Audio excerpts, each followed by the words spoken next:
The Lane Libraries provide materials, services, and technology aimed at satisfying the curiosity, intellect, and imagination of our patrons. Today, we're going to explore the Lane Library's Oxford branch. I am Celeste Swanson. I'm the Youth Services Coordinator for the Lane Libraries. So I work with all of the branches to kind of work with the librarians that serve both children and teens. Because I know you guys used to have an older building, and then this is relatively new. People, every once in a while, I know they'll get a comment from someone that really loved that building just because it was such a cozy little space, and you could find little nooks and crannies to kind of be tucked away in. It did have like a frog themed like decoration, I think, or fit or oceans or something. My name is Sarah Gifford, and I am an adult reference librarian at Oxford Library. I do programs, and I also work on collection development. So what types of materials get checked out the most here? Our children's books really have a high volume checkouts, and our new releases. We have a great collection of new releases for adults and teens. Those get checked out a lot, and our DVDs get checked out the most is what I see. What types of items do you have here that you can't get at other branches? We have conscious child kits that Caitlin, our children's librarian, have put together, and they're fantastic.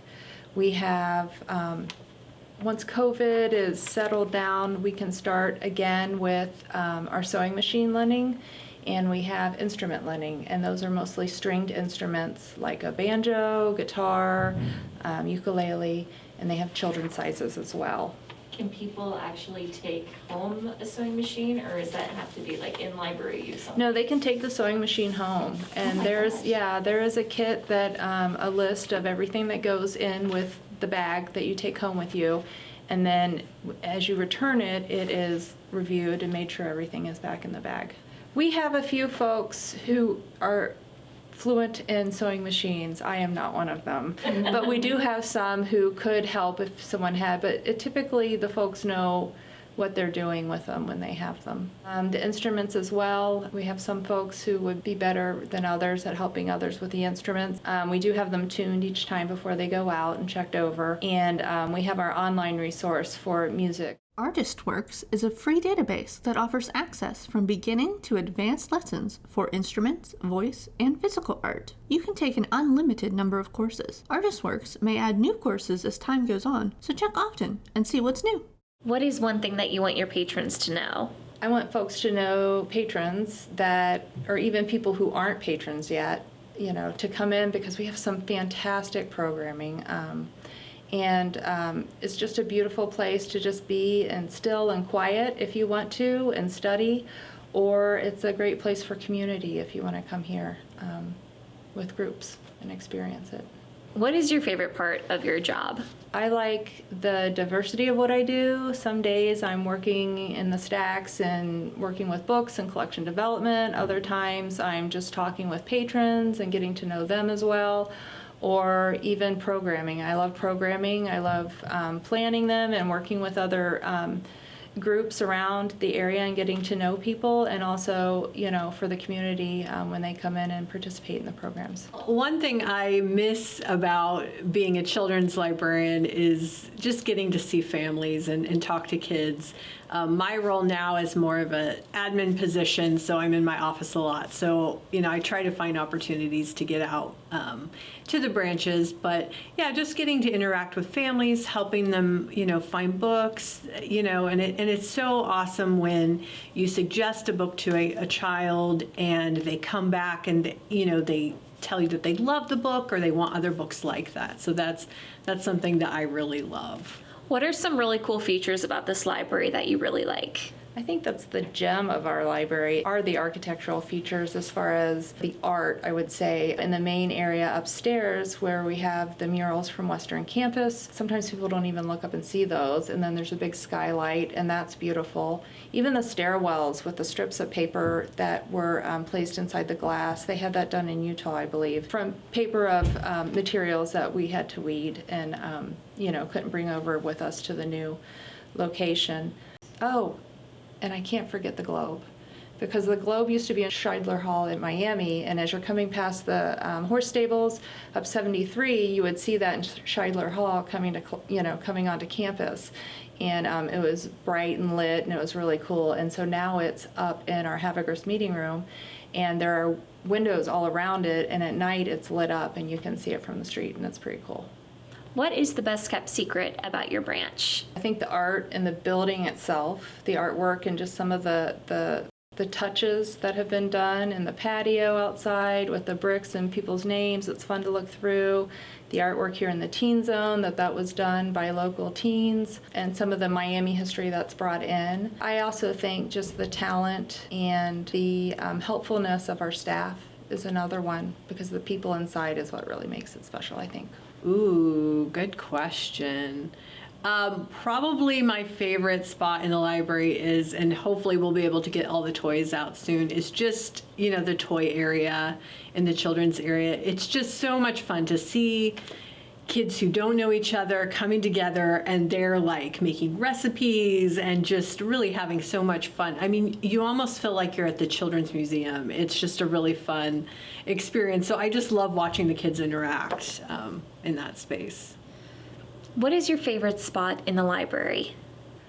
I love the upstairs newspaper reading area. It's right by large windows, and there's a nice fern and comfy seating, and just big windows, and then you can look up out into the large area where there's a skylight and all the artwork, and so it's just a cozy but yet open and bright place. If you're enjoying this video, don't forget to drop us a like or hit the subscribe button. You can also give us a shout out on Facebook. If you're interested in learning more about our services and programs, come and visit us at www.lanepl.org. Can you tell us a little bit about the study rooms that you have here? Our study rooms are fantastic, and I think it's one of the reasons why they saw a need for a new building. I think we're 20,000 square feet, and we have 3 study rooms that you can reserve. You can have 2 2-hour sessions a day, and you can have up to 4 reservations in a week. It's just they're neat. One holds 2 people, one will hold 4, and one will hold 6. Each has a flat screen TV in it where you can project your computer, your laptop up to that. And we have dry erase boards, and it's great to see students in there studying, and you see all their little notes on the dry erase board. You see tutors in there with students. So you get all sorts of different interviews in there, or folks doing a Skype interview with people taking LSATs in there. So that is a great service that we offer. We also have the 2 large meeting rooms where people can reserve and have, as long as it's open to the public, they can have meetings there. How popular has your seed library been? It was very popular, especially early spring when it first came out. People were very excited. It is a program that's going to most likely evolve and develop as, it's technically a seed lending library where the folks will take the seeds, have a great harvest, and then harvest the seeds and return them to the library. But we're not there yet. So we'll probably have programs on how to do that before folks start bringing seeds back. What kind of cool stuff do you guys have here in the children's area? So before COVID, of course, Oxford had a whole bunch of different toys that kids could play with, and hopefully we'll be able to bring those back. We also have a really great book collection here, and also programs. We offer weekly storytime programs at Oxford, and led by Miss Caitlin and Miss Akiko. They do all the storytime programs, and then other craft types of programs and STEM types of programs too. And also like take and make kits as well. Now, I know the story walk that you have here is a pretty big event for kids and families. Can you talk a little more about what it is? Yes, so the Story Walk is a project that actually Oxford was looking at doing right before COVID started, and then they kind of had to put it off for a little while. But it's a partnership with the Oxford Parks, and the way it's set up is they have different boards, and as you're walking through the park, you get to read each panel, and it has a page from the story. And then it has like an activity or some questions to think about as you're walking through. So it's really a fun way to get exercise and also interact with the story. It's a fun family activity. All of the books are picture books, but would be really great, for families with kids, pretty much ages 2 to 7, I think would really enjoy it. Now, I know Sarah mentioned about that you have conscious child kits. Can you talk a little bit more about that? Yes. So last year, a group of parents reached out to Caitlin and said, this was right after George Floyd, and asked, we'd really like a way to talk to our children about issues such as this. And so Caitlin thought, this would be a great opportunity to create some kits that families could use. And so she developed the Conscious Child book kits. Each kit has about 4 books and different items like discussion questions and activities that go along with those books on themes such as immigration, refugees, solidarity, activism, justice, systemic racism, identity and belonging. So all different topics that, as a caregiver might be a little tricky, and you may not know how to address those with your child. But through both fiction and nonfiction books, there's an opportunity to read about these topics and also have those conversations with your child. Can patrons submit like suggestions for more like heavy topics that might be hard that you don't cover?